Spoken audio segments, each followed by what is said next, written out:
Sequentia Sancti Evangelii secundum Ioannem. In illo tempore dixit Iesus discipulis suis, si quis diligit me sermonem meum servambit, et pater meus diligit eum, et ad eum veniemus, et mansione apud eum faciemus. Qui non diligit me, sermones meos non servat, et sermonem quae audistis non est meus, sed eius qui misit me Patris. Ec locutus sum vobis abut vos manes, Paraclitus autem Spiritus Sanctus, quem mittet Pater in nomine meum, ille vos docebit omnia, et sugeret vobis omnia quecumque dixero vobis. Pacem relinquo vobis, pacem meum do vobis, non quomodo mundus est, ego do vobis. Non turbetur cor vestrum neque formidet, audistis quia ego dixi vobis, vado et venio ad vos. Si diligeritis me gauderetis utique, quia vado ad Patrem, quia Pater maior me est. Et nunc dixi vobis prius quam fiat, ut cum factum fuerit credatis. Iam non multa loquar vobiscum, venit enim principis mundi uius, et in me non habet quidquam. Sed ut cognoscat mundus quia dirigo Patrem, et sicum mandatum dedit mihi Pater sic facio.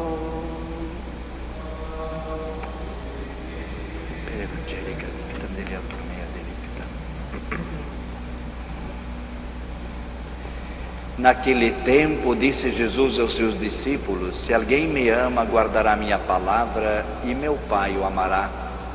E viremos a ele, e nele faremos a nossa morada.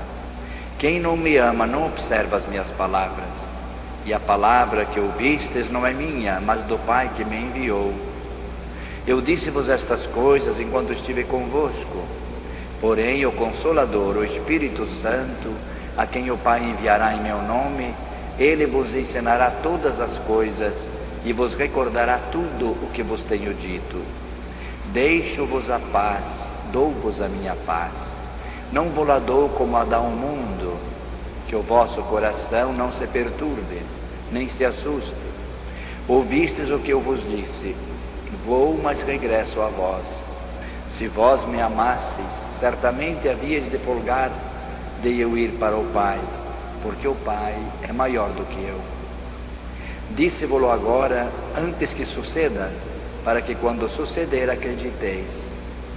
Já não falarei muito convosco, porque vem o príncipe deste mundo, que nenhum poder tem sobre mim. É, porém, necessário que o mundo reconheça que amo o Pai, e faço como o Pai me ordena. Palavra da salvação.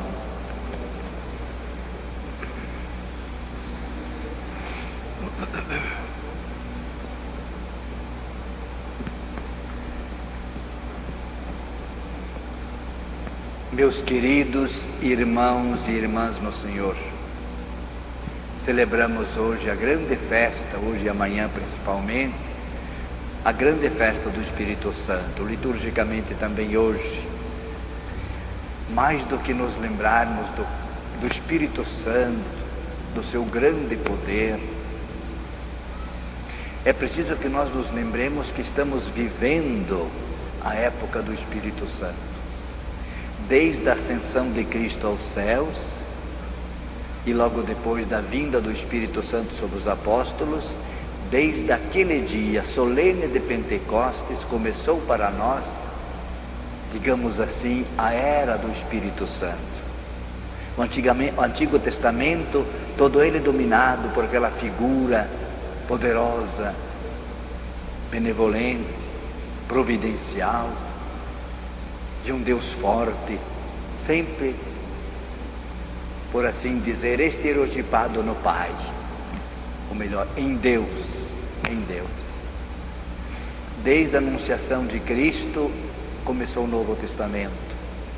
Portanto, todo o Novo Testamento, até a morte do último discípulo, e principalmente, melhor, mais exatamente, até a ascensão do Senhor, foi a época, a era do Filho de Jesus Cristo, Filho de Deus único, Deus feito homem. Ele que veio nos dar a perfeição da lei, Ele que nos veio dizer toda a vontade do Pai. Tudo o que o Pai me disse eu vou-lhe transmitir. Já não vos chamo de servos, porque o servo não sabe o que faz o seu Senhor, mas eu falei tudo o que o Pai me mandou. E desde a vinda do Espírito Santo sobre os apóstolos, nós vivemos, e viverão todos aqueles que estiverem neste mundo até o fim dele. Vivemos a época do Espírito Santo.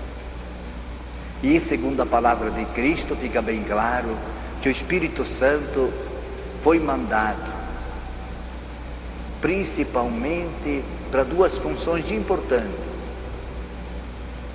indispensáveis na continuação, no crescimento, na perfeição do reino de Deus, até que chegue ao seu final aqui na terra e seja ele celebrado por toda a eternidade junto de Deus.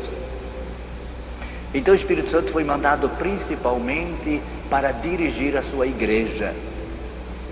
Vejam que os apóstolos estavam reunidos e eles levaram tanto a sério esta reunião. Jesus havia dito a eles: não saiais de Jerusalém, não deixeis a cidade, até que sejais fortalecidos pela força do alto, isto é, até que venha o Espírito Santo.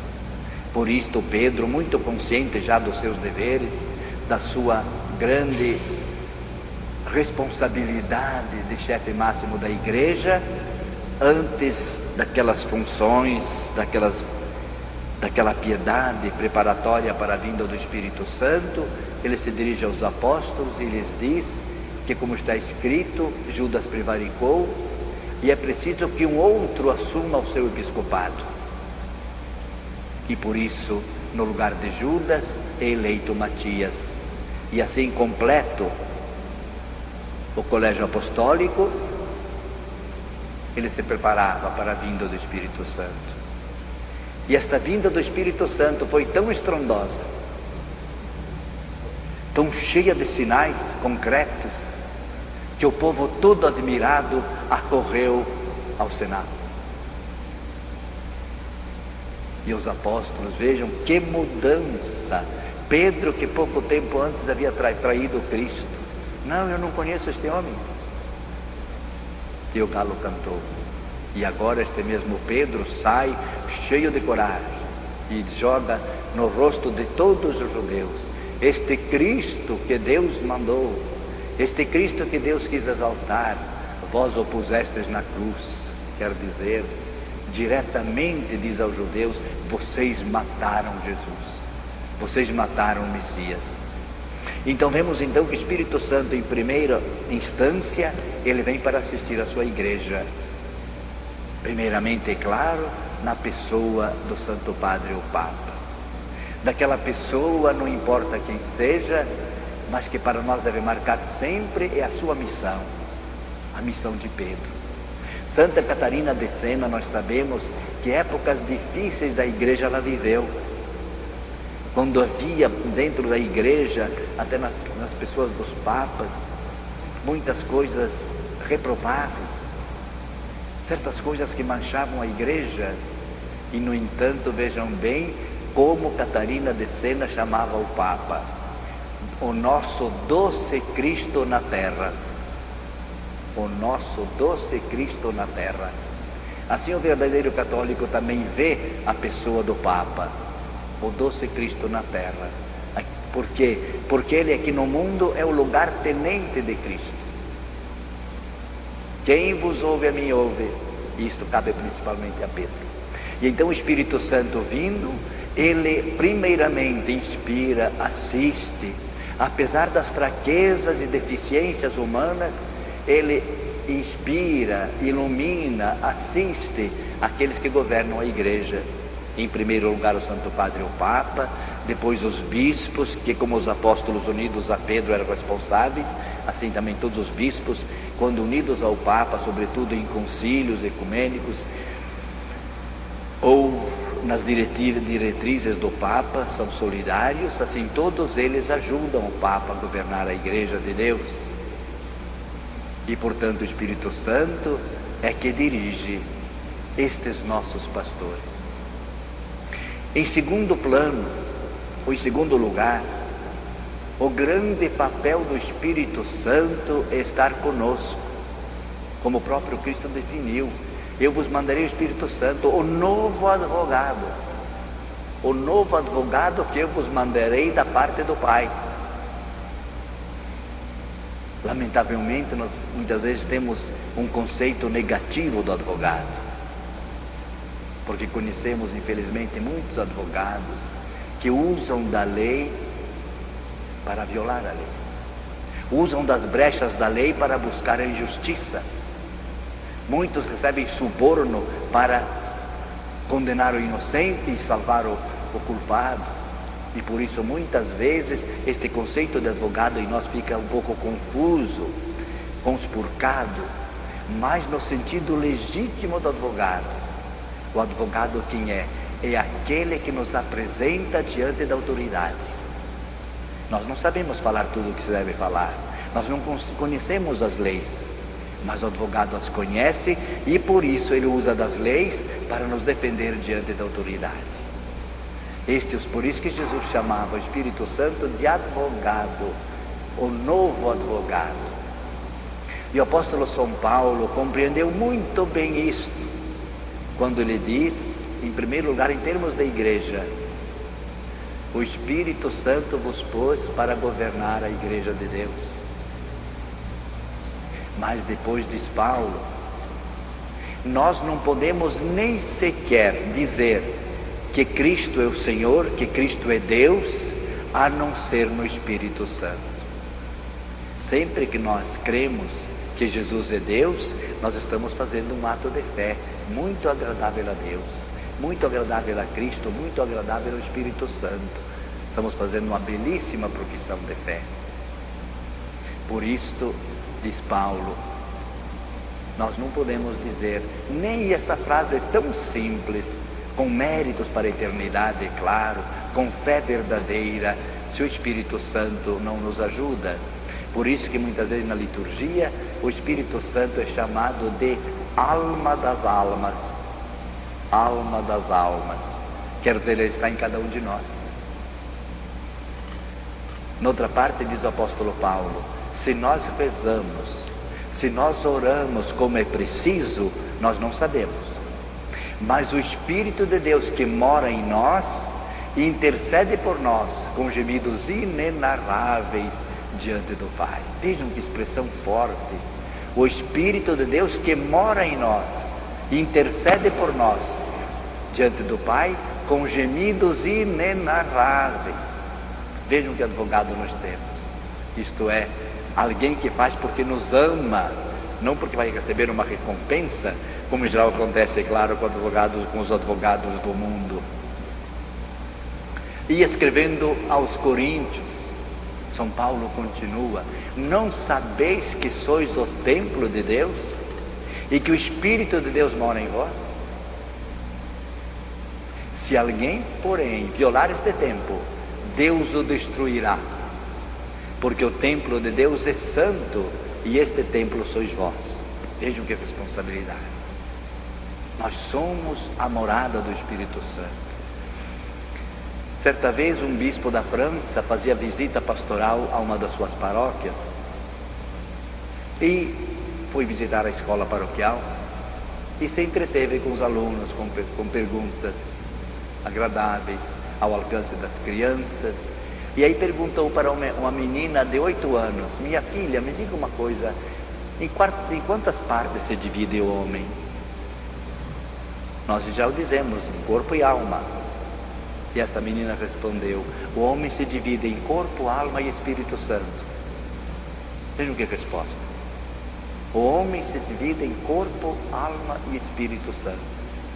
A consciência que esta menina tinha de que o Espírito Santo faz uma coisa una conosco.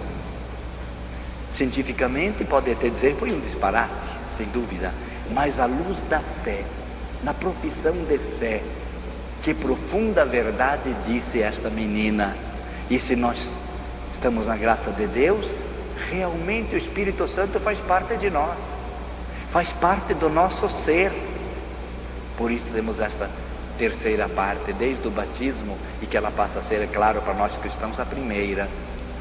Mas se tanta beleza é esta que nos vem do Espírito Santo, da certeza da sua existência, da certeza da sua ação na igreja, quer nos hierarcas, aqueles que nos dirigem, nos pastoreiam, quer nas almas dos fiéis, é tudo muito bonito, mas nós não nos lembramos, por vezes, que nós também temos obrigação para com Ele. Nós temos obrigações para com o Espírito Santo, e São Paulo as resume praticamente em duas. Primeira, não extingais o Espírito Santo que mora em vós. Não extingais. O que quer dizer extinguir o Espírito Santo em nós? Significa preferir o pecado grave a Ele. Aquela pessoa que comete o pecado mortal e fica com ele, realmente o que ela fez? Extinguiu em si o Espírito Santo. Porque o Espírito Santo jamais pode coabitar com as trevas do pecado. Jamais. Em qualquer ambiente que estejamos, nós teremos ou luz ou escuridão. Não existe o meio termo. Assim também nós, na nossa vida cristã, ou estamos cheios de luz, cheios de graça, cheios de fé, cheios de amor de Deus, se estamos em estado de graça, porque o Espírito Santo está em nós e mantém esse estado maravilhoso. Mas Deus, como sendo o maior respeitador de nossa liberdade, daí vem o nosso mérito, Ele nos respeita, é claro. Você quer? Assim como o pai muitas vezes entristecido, mas deixa o filho fazer o que ele quer, para não brigar com ele. E Deus mais ainda, porque respeita a nossa liberdade. Este, portanto, é o nosso primeiro compromisso, nosso primeiro dever agradável com o Espírito Santo, não extingui-lo pelo pecado grave. Por isto, estejamos atentos, sempre que percebermos que a nossa alma está em pecado grave, vamos quanto antes à confissão, vamos confessar nosso pecado. Nós sabemos, como diziam os antigos padres da igreja, que a penitência é um batismo repetido. Pense um pouco nesta frase. A penitência, isto é, o sacramento da penitência ou da confissão, é um batismo repetido. Por que batismo repetido? Porque nós sabemos que o batismo apaga em nós o pecado original. Se a pessoa já é adulta, já tem seus pecados, e na hora do batismo está arrependida, é claro que juntamente com o pecado original, todos os demais pecados pessoais também ficam perdoados, ficam extintos. E a partir daí então, o grande esforço nosso de manter sempre em nós esta graça de Deus, de manter em nós este amor para com Deus, para com o Pai, para com o Filho, para com o Espírito Santo. E o segundo dever do qual fala São Paulo é este: não contristeis o Espírito Santo. Primeiro, não extingais, já vimos o que é. Segundo, não contristeis o Espírito Santo. Quem contrista o Espírito Santo? Principalmente aquele que se omite no bem e não faz esforço para fugir do mal. Está bem, não tem pecado grave, mas não faz o mínimo esforço para combater também seus defeitos, que muitas vezes geram os pecados veniais. Não faz esforço nenhum. O Espírito Santo está a nos iluminar, a nos animar, mas nós não queremos. E sobretudo quando deixamos de fazer o bem, nós sabemos que podemos e devemos fazer o bem, mas ficamos naquela que muita gente adota como filosofia de vida cristã, completamente reprovável. Se eu puder fazer o bem, eu faço. O mal eu não faço. Agora, se puder fazer o bem, eu faço. Como quem diz, quando eu quiser eu faço. Não. Sempre que se apresentar uma ocasião de fazer o bem, dizer uma palavra, tomar uma atitude, Nunca nos omitiremos, do contrário, estaremos contristando o Espírito Santo. Por quê? Porque Ele continua em nós, mas continua conosco numa pessoa amorfa, numa pessoa que não faz questão de crescer. E Cristo nos mostra que a nossa vida cristã não pode estar parada, deve progredir sempre mais, com a graça, com a força do Espírito Santo, é claro. De fato, Cristo diz: eu vim para que elas tenham vida, isto é, as minhas ovelhas, e tenham muita vida. Nós sabemos que isso significa esforço para crescermos cada vez mais. Se muita vida, nós normalmente dizemos, a pessoa tem vida ou não tem, não sabemos de mais ou menos vida. E no entanto Cristo diz, e tenham muita vida, significando para nós que esta vida que Deus instilou em nós no dia do batismo, ela é passível de crescimento. Mas é passível de crescimento quando nós nos entregamos na mão de Deus, quando nós nos entregamos à ação do Espírito Santo, para que então, com sua graça, com sua luz, com a sua força, nós possamos fazer tudo aquilo que se nos apresenta durante o dia de bom, tudo aquilo que diante do dia se nos apresenta de mal, para evitarmos. E assim estamos realmente fazendo crescer em nós a vida de filhos de Deus, esta vida que nunca pode ser igual um dia depois do outro. O verdadeiro cristão sempre haverá de fazer como que o lema de sua vida: hoje, com a graça de Deus, melhor que ontem, e amanhã certamente melhor que hoje. Amém.